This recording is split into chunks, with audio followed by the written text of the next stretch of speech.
यादव आपका फिर से स्वागत करता हूं। जैसे कि आपको लोगो दिख रहा है, राजस्थान बोर्ड 2023 की हम एक और लेटेस्ट वीडियो लेकर आए हैं, जो कि आपका चैप्टर नंबर 3 रहेगा, विद्युत धारा, जिसमें हम आपको ये बताएंगे कि भाई 2013 से 2022 तक कौन से इंपॉर्टेंट क्वेश्चन है जो कि बोर्ड में आए हुए हैं। तो अगर आप हमारे चैनल पर पहली बार आए हैं तो प्लीज़ चैनल को सब्सक्राइब कर लीजिए, ताकि आपके पास कोई भी लेटेस्ट वीडियोज़ हम अपलोड करें उसका नोटिफिकेशन आपको प्राप्त हो जाए। अब नेक्स्ट देखो, आगे स्टार्ट करते हैं। जैसे कि ठीक है, तो आप चैनल पर पहली बार हैं तो सब्सक्राइब कर लीजिए, सीखेंगे ज़रूर चैनल को। देखो 2013 में जो क्वेश्चन आया था वो था ये, x बराबर 4 ओम तथा y बराबर 48 गुणा 10⁻⁸ ओम इंटू मीटर के चालकों की लंबाई आदि करने पर x व y के लिए संगत मान, यानी प्रतिरोध दिया हुआ है 4 ओम और प्रतिरोधकता दिया हुआ है 48 गुणा 10⁻⁸ ओम इंटू मीटर। अब आपको कैसे पता लगेगा कि ये प्रतिरोध है या प्रतिरोधकता है? तो देखो, प्रतिरोध का मात्रक ओम होता है और प्रतिरोधकता का मात्रक होता है ओम इंटू मीटर। तो आपको पता है प्रतिरोधकता जो है वो लंबाई पर और क्षेत्रफल पर निर्भर नहीं करती है, तो y का मान तो 48 गुणा 10⁻⁸ ओम इंटू मीटर ही रहेगा। लेकिन जो प्रतिरोध है आपको पता है R समानुपाती L/A। L अगर आप क्या करोगे आधी, तो R भी आपका क्या हो जाएगा, आधा। तो जो y का मान होगा वो तो 48 गुणा 10⁻⁸ ही रहेगा, देखो आंसर दिया हुआ है। लेकिन x बराबर क्या हो जाएगा, 2 ओम। अगला क्वेश्चन है, मीटर सेतु की संतुलन अवस्था में दिए गए परिपथ चित्र में अज्ञात प्रतिरोध S का मान ज्ञात करना है। ये देखो आपको सवाल दिया हुआ है, ये आपका क्वेश्चन आया हुआ था और आपको इसमें बताना था कि अज्ञात प्रतिरोध S का मान ज्ञात करना था। तो देखो 40 सेंटीमीटर है, यहाँ 60 है, तो L आपको पता है भाई P/Q बराबर R/S से निकल जाता है आपका आंसर। आपको S का मान निकालना है, जो कि आप इसमें आंसर में देख सकते हो। P 40 है, Q 60 है और R 4 है। वैल्यू जब आप पुट करेंगे तो यहाँ से आपका वैल्यू आराम से निकल जाएगी। फॉर्मूला है S बराबर Q/P गुणा R। तो यहाँ से वैल्यू पुट कर दोगे, आपका आंसर आ जाएगा 6 ओम। अगला क्वेश्चन आया था आपका 2013 में, किरचॉफ का प्रथम नियम या संधि का नियम लिखिए। व्हीटस्टोन सेतु का परिपथ चित्र बनाकर सेतु में शून्य विक्षेप के लिए प्रतिरोध का संबंध व्युत्पन्न करना था आपको, ठीक है, शून्य विक्षेप के लिए। तो यहाँ से आपको पता है किरचॉफ का प्रथम नियम लिखना था और व्हीटस्टोन सेतु का परिपथ चित्र बनाकर सेतु में शून्य विक्षेप के लिए यानी प्रतिरोध का संबंध यानी P/Q बराबर R/S आपको प्रूफ करना था। अब 2014 के क्वेश्चन है, एक कार्बन प्रतिरोधक का मान 62 गुणा 10⁻³ ओम है तथा सहनता यानी सहनशीलता 5% है। इसके वर्ण कोड का क्रम लिखना था। तो 62 गुणा 10⁻³ है, तो पहले 6 का रंग जो हो जाएगा वो नीला होता है, 2 का लाल, 10⁻³ किसके लिए होती है, नारंगी के लिए होता है, और ±5% सहनशीलता किसकी होती है, गोल्ड की, सुनहरे की होती है। तो नीला, लाल, नारंगी, सुनहरा। अगला क्वेश्चन है, अपवाह वेग के आधार पर ओम के नियम का समीकरण J बराबर सिग्मा E, याद रखना इसको ओम के नियम का सूक्ष्म रूप भी कहते हैं, इसको सिद्ध करना था। अगला क्वेश्चन आया था, दो सेलों के विद्युत वाहक बल E1 तथा E2 हैं, इनके आंतरिक प्रतिरोध R1 व R2 हैं, इन्हें श्रेणी क्रम में जोड़ने पर, यानी कुल मिला के कहने का मतलब है ये सेलों का संयोजन आया था, कौन सा, श्रेणी क्रम संयोजन वाला। अगला क्वेश्चन है 2014 में आया था, ओम का नियम लिखना था। इस नियम का विद्युत क्षेत्र के आधार पर समतुल्य रूप में भी प्राप्त कीजिए, यानी ओम के नियम का आपको दूसरा रूप निकालना था विद्युत क्षेत्र के रूप में, यानी J बराबर सिग्मा E। अगला क्वेश्चन है, मीटर सेतु द्वारा प्रतिरोध मापन किस प्रकार किया जाता है, मापन की क्रियाविधि को समझाइए। यानी मीटर सेतु का आपको नामांकित परिपथ चित्र बनाकर किस तरीके से आप एक अज्ञात प्रतिरोध ज्ञात करते हैं वो समझाना था। अब 2015 का सवाल, पहला सवाल था, चित्र में एक धातु के दो चालकों की प्रतिरोधकता प्रदर्शित है। देखो, एक धातु के तार की लंबाई 2 है, दूसरे की 4 है। समझ में आ गई। आपको पता है कि चालक तार की लंबाई परिवर्तन करने से प्रतिरोधकता पर कोई प्रभाव नहीं पड़ता, यानी अगर दोनों एक ही पदार्थ के बने हुए हैं तो दोनों की प्रतिरोधकता क्या होगी, समान होगी। अतः दोनों की प्रतिरोधकता का अनुपात भी क्या होगा, 1:1।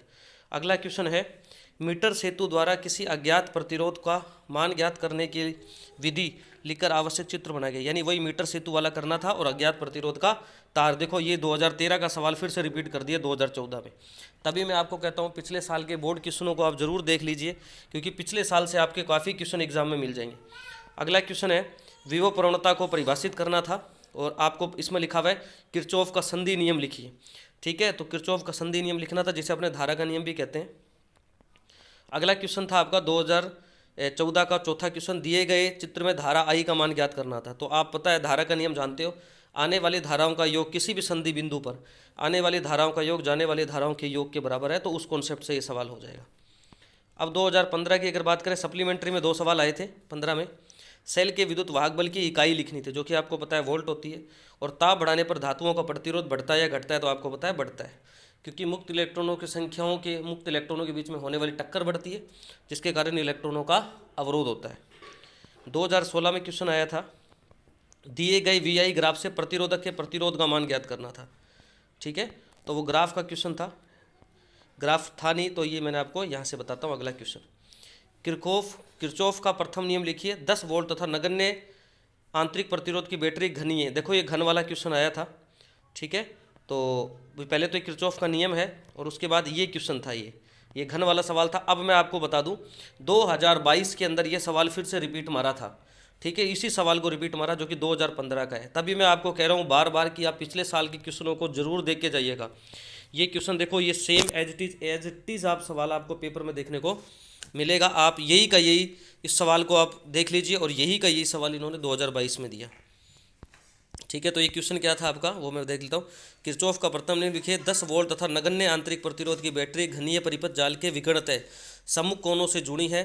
परिपथ जाल में 2 ओम प्रतिरोध के 12 प्रतिरोधक है। परिपथ जाल का समतुल्य प्रतिरोध आपको ज्ञात करना था। तो ये क्वेश्चन था और इसका समतुल्य प्रतिरोध आपको निकालना था। अगला क्वेश्चन 2016 का सप्लीमेंट्री का, आवेश वाहकों की गतिशीलता का मात्रक विमा लिखना था। म्यू बराबर क्या होता है, वी डी अपॉन में ई। वी डी का मात्रक लिखना है, जो कि आपको पता है क्या होता है, मीटर बटे सेकेंड, और ई आपको पता है एफ बटे क्यू होता है। वहाँ से आप आसाम से निकाल सकते हो। दिए गए परिपथ में आई का मान ज्ञात करना है। आपको पता है R2 और R3 तो समांतर क्रम में है, और R1 इनके साथ किस में हो जाएगा, श्रेणी में। इसमें से आई का मान निकालना है। अगला क्वेश्चन 2017 में, किसी चालक में इलेक्ट्रॉनों के अपवहन वेग को परिभाषित कीजिए। अपवहन वेग की परिभाषा लिखनी है। अगला क्वेश्चन है, एक गतिशील आवेशित कण द्वारा उत्पन्न क्षेत्रों के नाम लिखो। तो याद रखना, गतिशील आवेश विद्युत क्षेत्र और चुंबकीय क्षेत्र दोनों बनाता है। अगला क्वेश्चन, ओम के नियम क्या है, इस नियम की कोई 2 सीमाएं लिखिए। ओम का नियम लिखना था और इसकी कोई भी 2 सीमाएं लिखनी थी। ठीक है, ये इसके आंसर भी हैं। धातुओं पर अधिक विभवांतर लगाने पर विभवांतर तथा धारा के बीच में रैखिक संबंध बदल सकता है। और अर्धचालक युक्तियों जैसे इसकी कोई सीमा है कि ये केवल डायोड ट्रांजिस्टर में विभवांतर के नियम का पालन है, नहीं होता। अगला क्वेश्चन देखो, ये सवाल, 12 वोल्ट विद्युत वाहक बल 2 आंतरिक प्रतिरोध की एक बैटरी किसी प्रतिरोधक से संयोजित है। आई का मान 0.5 है। तो सेल की टर्मिनल वोल्टता, बंद परिपथ दिया हुआ है तो सेल की टर्मिनल वोल्टता पूछिए। ई दिया है, आर दिया है, ई माइनस वी बराबर आई आर। फॉर्मूला आपने पढ़ा है, ई माइनस वी बराबर आई आर। यहाँ से वी निकल जाएगा बड़ा आसानी से। 2018 क्वेश्चन, 2018 का क्वेश्चन है, अति चालकता को परिभाषित कीजिए। तो आपको पता है, वे पदार्थ जिनका प्रतिरोध बहुत कम ताप पर लगभग शून्य हो जाता है अति चालक पदार्थ कहलाते हैं, और इस गुण को ही क्या कहते हैं, अति चालकता। अगला क्वेश्चन है, 0 डिग्री सेल्सियस ताप पर चालक का प्रतिरोध x ओम है। वह ताप ज्ञात कीजिए जिस पर चालक का प्रतिरोध 3x हो जाएगा। तो आपने फॉर्मूला पढ़ा है, आर टी बराबर, यानी किसी ताप पर आर टी बराबर होता है R naught 1 plus alpha T. Alpha आपको दिया है, आर टी आपको 3x दिया है, आर नोट आपको x दिया है, टी का मान निकल जाएगा। अगला क्वेश्चन 2019 का, चित्र में दर्शाए गए कार्बन प्रतिरोध का मान 22 गुणा 10 की पावर 5 ओम प्लस माइनस 5% है। प्रथम ए का रंग बताना है। तो 2 आपको पता है लाल रंग के लिए होता है, तो लाल इसका सही जवाब हो जाएगा। अगला क्वेश्चन है, चित्र में यदि व्हीटस्टोन सेतु संतुलन अवस्था में है तो अज्ञात प्रतिरोध। व्हीटस्टोन संतुलन में है तो आपको पता है 20 दिया, इधर 10 दिया है। सबसे पहले आप आर और 6 ओम समांतर में इसको सोल्व कर लोगे तो एक प्रतिरोध आ जाएगा, फिर पी बट्टे क्यू बराबर आर बट्टे एस वाला कंसेप्ट लगा दोगे।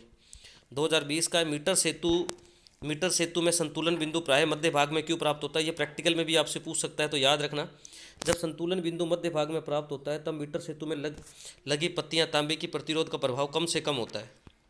अगला क्वेश्चन, 3 प्रतिरोध समांतर क्रम में जुड़े इस संयोजन में 30 वोल्ट की बैटरी से 7.5 एम्पियर की विद्युत धारा प्रवाहित की जाती है।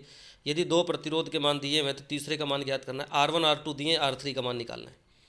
ये इस तरीके से हो जाएगा, आप देख सकते हैं। 10 ओम 12 ओम एक्स कर लिया, आई दे रखा है तो 1 बट्टा तुल्य मान लिया आर, 1/10 प्लस 1/12 प्लस 1/x। यहाँ से एक रिलेशन निकल जाएगा आप इसका। अगला सवाल है, किरचॉफ का द्वितीय नियम लिखना था और उसमें पूछा था दूसरा क्वेश्चन, विभवमापी की सहायता से 2 प्राथमिक सेलों के विद्युत भाग बलों की तुलना का परिपथ चित्र। आपको पता है E1/E2 बराबर L1/L2 जो डेरिवेशन करते हैं उसका केवल परिपथ चित्र बनाना था। अगला क्वेश्चन था, विभवमापी की सहायता से 2 सेलों के विद्युत भाग बलों की तुलना करना, वो डेरिवेशन आपको करना था पूरा परिपथ चित्र बना के। 2022 का क्वेश्चन देखो, मीटर सेतु के प्रयोग में ए व बी के मध्य आर बराबर 3 ओम प्रतिरोधक, ए से 20 सेंटीमीटर दूरी। अब ये सवाल एज इट इज़ देखो बोर्ड में रिपीट आया हुआ है, ऑब्जेक्टिव में क्वेश्चन पूछ लिया ये, तो एज इट इज़ रिपीट हो गया पिछले साल का सवाल। अब देखो ये सवाल फिर से आ गया, दो सेलों के विद्युत वाहक बलों की पहले श्रेणी पूछा था, इस बार समांतर पूछ लिया। अगला क्वेश्चन, ये क्वेश्चन देखो, यदि प्रतिरोध प्रत्येक 12 ओम प्रतिरोध के 12 प्रतिरोधक एक घनीय नेटवर्क, अब ये 2015 के अंदर, ये 14 में जो क्वेश्चन पूछा था उसको रिपीट मार दिया इन्होंने, समतुल्य प्रतिरोध निकालना था।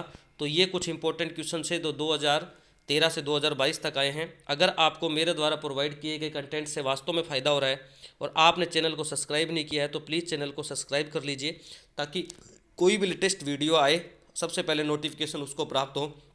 मैं चाहता हूं कि आपकी तैयारी बेस्ट से बेस्ट हो, इसी के लिए मैं ये प्रयास कर रहा हूं। धन्यवाद। और मेरा आपसे प्रयास है, आपसे कोशिश है कि भी आप ज़्यादा से ज़्यादा बच्चों को जोड़ें, ताकि क्या है कि हम ये फ़ायदा ज़्यादा से ज़्यादा को दे चलें। ओके, धन्यवाद।